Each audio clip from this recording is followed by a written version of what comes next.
오늘 우리에게 주시는 하나님의 말씀, 에스겔 47장 9절부터 12절 말씀, 구약 1227페이지 제가 읽겠습니다. 이 강물이 이르는 곳마다 번성하는 모든 생물이 살고 또 고기가 심히 많으리니 이 물이 흘러가므로 바닷물이 되살아나겠고 이 강이 이르는 각처의 모든 것이 살 것이며 또 이 강가에 어부가 설 것이니 엔게디에서부터 에네글라임까지 그물 치는 곳이 될 것이라. 그 고기가 각기 종류를 따라 큰 바다의 고기같이 심히 많으려니와 그 진펄과 갯벌은 되살아나지 못하고 소금 땅이 될 것이며 강 좌우 가에는 각종 먹을 과실나무가 자라서 그 잎이 시들지 아니하며 열매가 끊이지 아니하고 달마다 새 열매를 맺으리니 그 물이 성소를 통하여 나옴이라. 그 열매를 먹을만하고 그 잎사귀는 약재료가 되리라. 아멘. 우리 함께 인사 나눕니다. 보고 싶었습니다. 사랑합니다. 우리는 한 가족입니다. 또 새로운 분이 오셨네요. 이따 또 인사하겠습니다. 세월이 너무도 빠릅니다. 그러죠? 엊그제 새해를 맞은 것 같은데 내일이면 5월이 시작이 됩니다. 5월이 참 좋은 계절이라고 하는데 아름다운 계절, 이 좋은 계절에 하나님 앞에 나와 함께 예배드리는 이 시간 얼마나 귀한 은혜인지 다시 한번 감사하게 됩니다. 여러분, 예수 믿기 전의 모습을 떠올려 보시기 바랍니다. 저는 예수 믿기 전 모습을 생각할 때마다 은혜가 됩니다. 아무 소망도 없이 죄와 사망의 사슬에 매어서 살았습니다. 무엇이 옳은지 그른지 진리를 모르고 살았습니다. 그렇게 소망이 없는 우리를 하나님께서 부르시고 자녀 삼아 주셨습니다. 아무 공로 없이 오직 믿음으로 의롭다 하심을 얻었습니다. 사망에서 생명으로 옮겨졌습니다. 이제는 하늘의 소망으로 살아가게 되었습니다. 나 같은 인간이 어디에 쓸모가 있다고 놀라운 구원의 은총을 허락해 주셨는지 생각할수록 감격하게 됩니다. 참으로 놀라운 구원의 은총인데 오늘날 사람들은 너무도 값싼 것으로 여기는 것 같습니다. 하나님께서 우리를 부르시고 교회를 이루게 하신 것은 분명 귀한 뜻이 있습니다. 소명이 있지요. 내 한 몸 잘 돌보고 나 혼자 잘 살다 오라고 보내셨겠습니까? 우리 각자에게는 귀한 사명을 주셨습니다. 각기 달란트도 주셨습니다. 무엇을 위해서요? 주를 위해서, 이웃을 위해서 사용하고 섬기라고 주신 것임을 믿으시기 바랍니다. 하나님 앞에서 우리 인생을 결산할 날이 반드시 이를 것인데 그때 우리는 무엇을 드릴지 사는 동안 깊이 생각해야 할 것입니다. 얼마나 부자로 살았는지 또 얼마나 누리고 살았는지 그것을 자랑하겠습니까? 또 높은 권세와 명예가 있었다고 자랑하겠습니까? 다 부질없는 것이요. 하나도 기억되지 않을 것입니다. 다만 선을 행한 것, 섬김과 봉사, 하나님과 온전히 행했던 것을 드리게 될 것입니다. 여러분, 아름다운 열매를 드리는 삶이 되기를 바랍니다.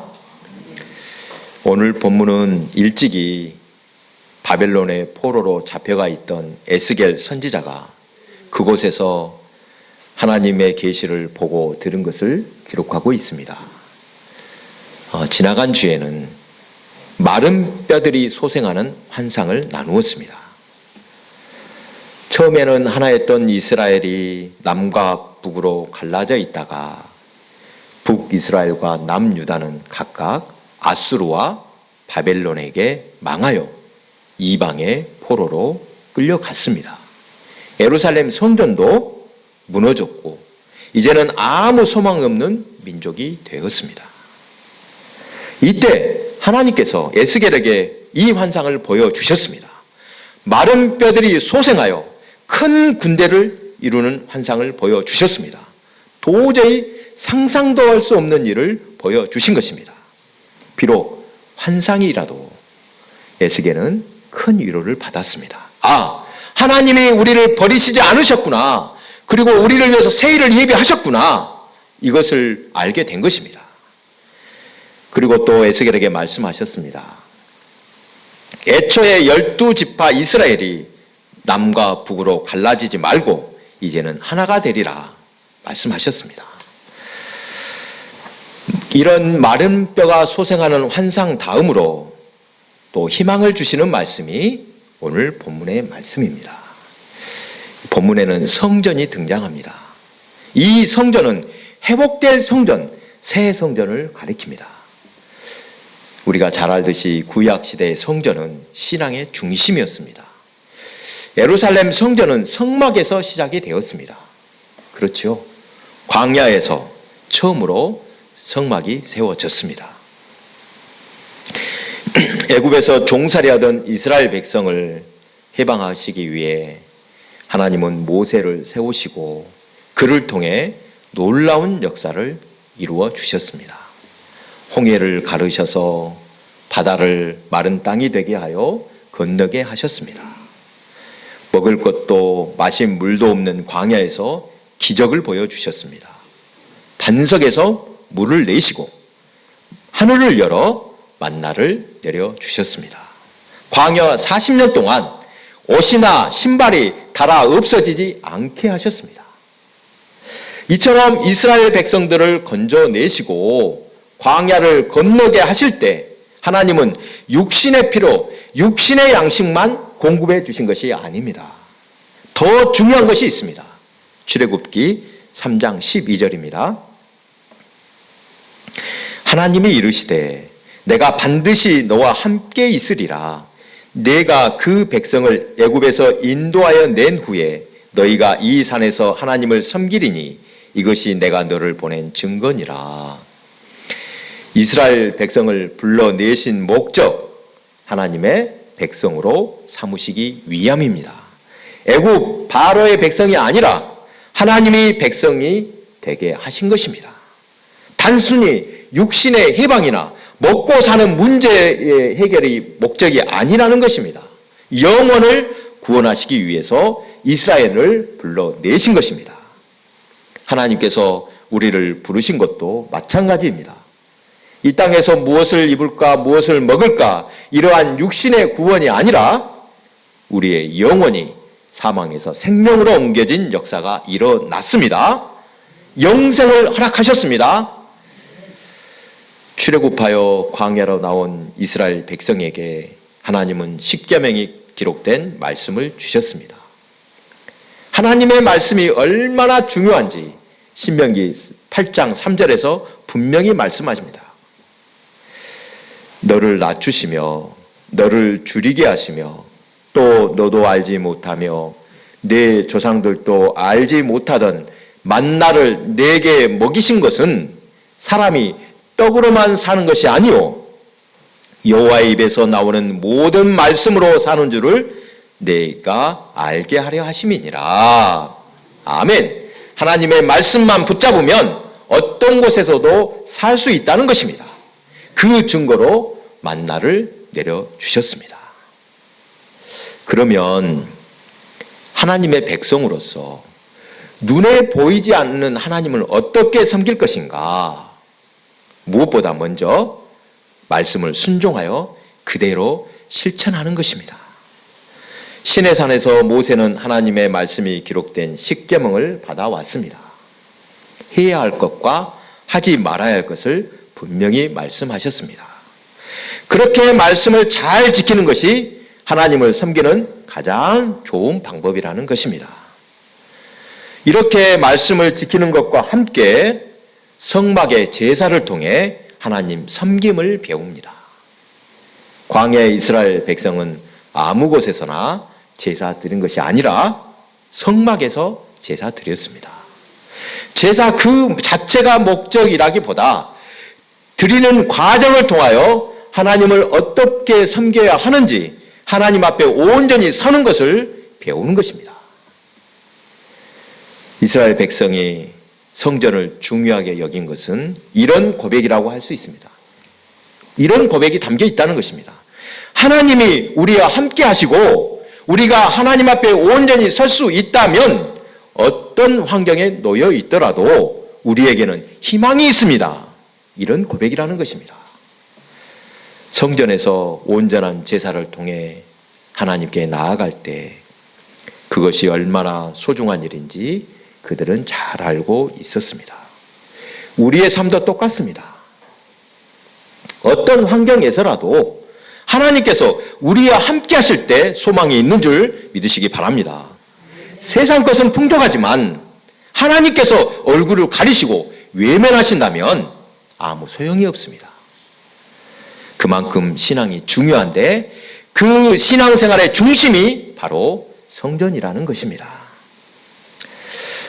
가뭄이 계속되다가 요즘 종종 비가 내리고 있는데 여러분 우리나라 연평균 강수량 몇 미리 정도인 줄 아십니까?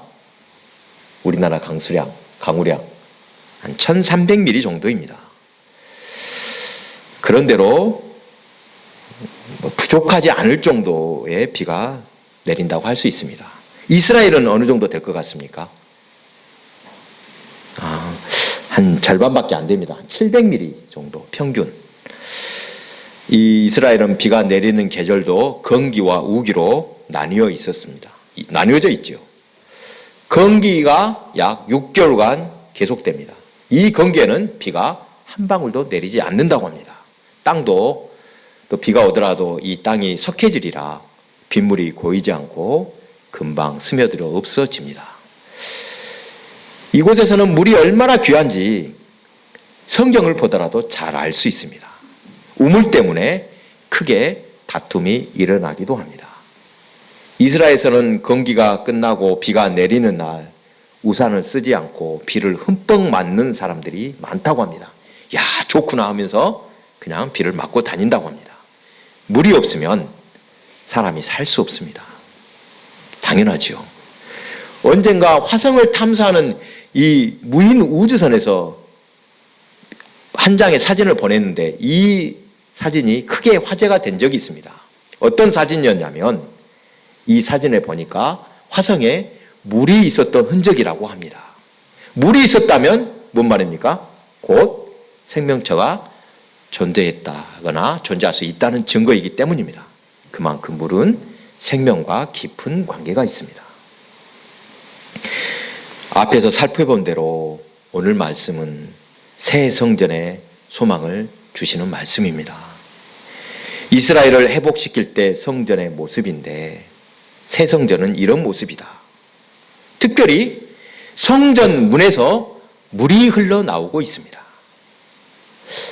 우리 정서로는 우리나라에서는 여러분 집을 지었는데 문에서 물이 나온다. 좋은 일입니까? 안 좋은 일입니까? 만약 이렇게 물이 난다면 다른 곳에 터를 잡아 다시 지어야 할 것입니다. 그러나 이스라엘은 물이 귀한 곳이라고 했습니다. 그곳에 사는 사람들은 메마른 광야에 강이 흐르는 모습이야말로 천국이라고 할 것입니다. 강물이 흐르는 곳에서는 나무가 자라고 그 나무를 의지하여 각종 새와 짐승이 살게 됩니다. 물은 곧 생명이라는 것을 알 수 있습니다. 이 생명을 살리는 물은 영적으로도 의미가 있습니다. 요한계시록 22장 1절에서 2절입니다. 예, 전화 받으십시오. 요한계시록 22장 1절 2절. 또 그가 수정같이 맑은 생명수의 강을 내게 보이니 하나님과 및 어린 양의 보좌로부터 나와서 길 가운데로 흐르더라. 강 좌우에 생명나무가 있어 12가지 열매를 맺되 달마다 그 열매를 맺고 그 잎사귀들은 만국을 치료하기 위하여 있더라. 주께서 이 세상을 모두 심판하신 후 택함받은 백성들과 함께 영원한 영광의 나라 이 새하늘 새 땅에 들어가 있는 모습을 말씀하고 있습니다. 여기서도 하나님의 어린 양 보좌로부터 생명수가 나온다고 하십니다. 우리는 장차 주님께서 인도하시는 그 영광의 나라에 들어가서 이 주님의 보좌로부터 흘러나오는 생명수의 샘물을 마시게 될 것입니다. 이 샘물을 먹고 마시는 자마다 어떻게 한다고요? 다시는 죽음도 또 병드는 일도 없고 마음에 상처받는 일도 없다고 말씀하십니다.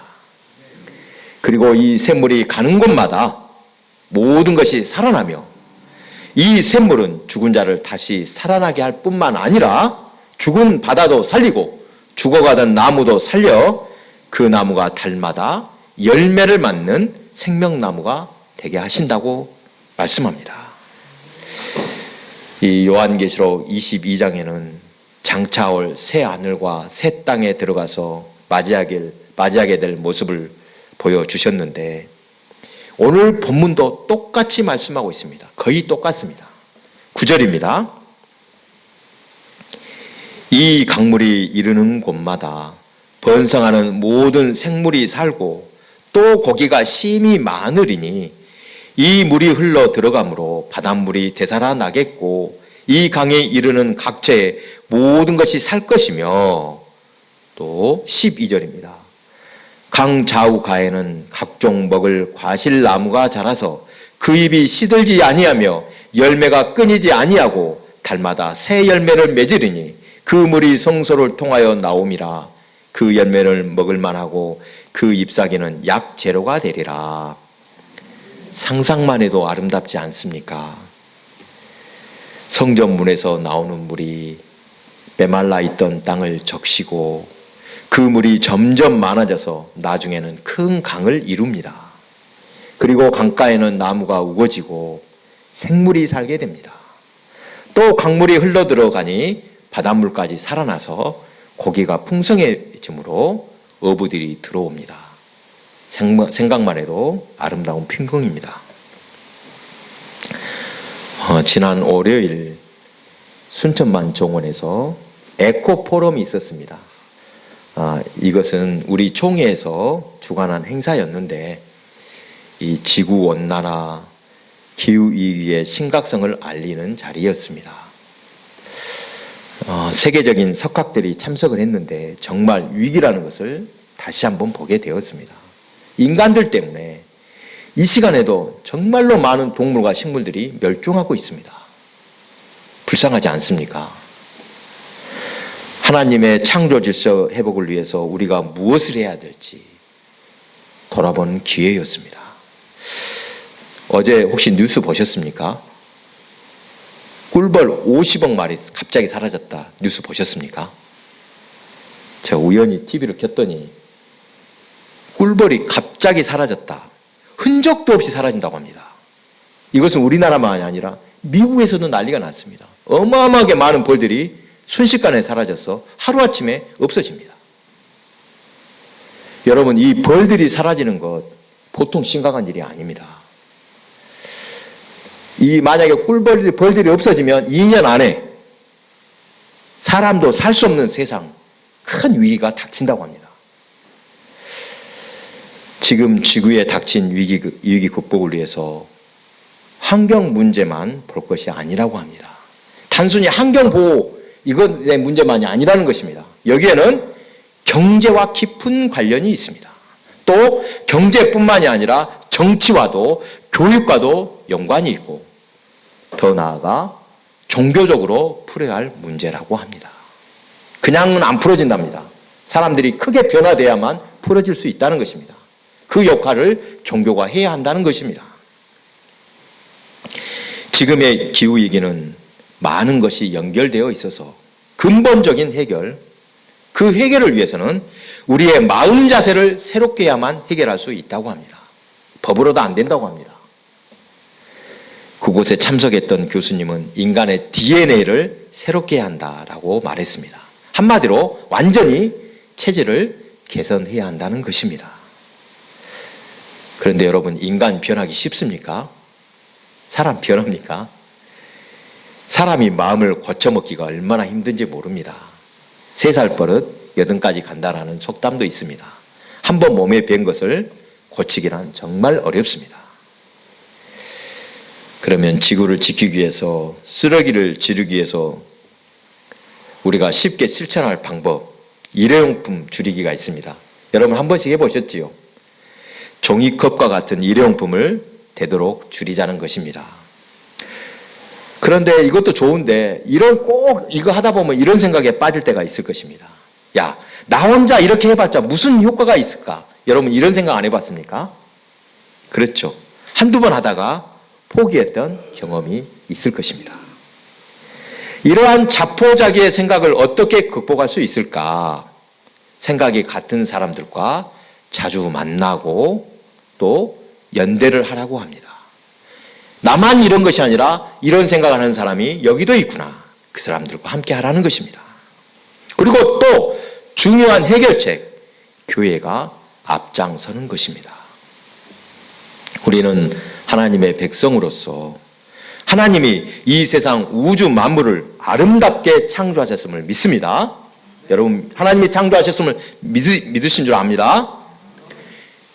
그런데 이랫동안 창조 중에 세 번째 날 창세기를 한번 잘 보십시오. 창세기 1장. 보시기에 좋았더라는 말을 2번 하셨습니다. 특별히 세 번째 날. 그래서 유대인들은 결혼식을 세 번째 날인 화요일에 한다고 합니다. 하나님께서 창조하시고 보시기에 좋았더라.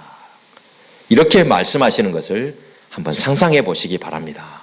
얼마나 흐뭇하셨으면 이야 보기 좋구나 감탄하셨겠습니까? 사랑하는 교회 여러분, 지금 교회는 새로운 시대를 맞고 있음을 기억하시기 바랍니다.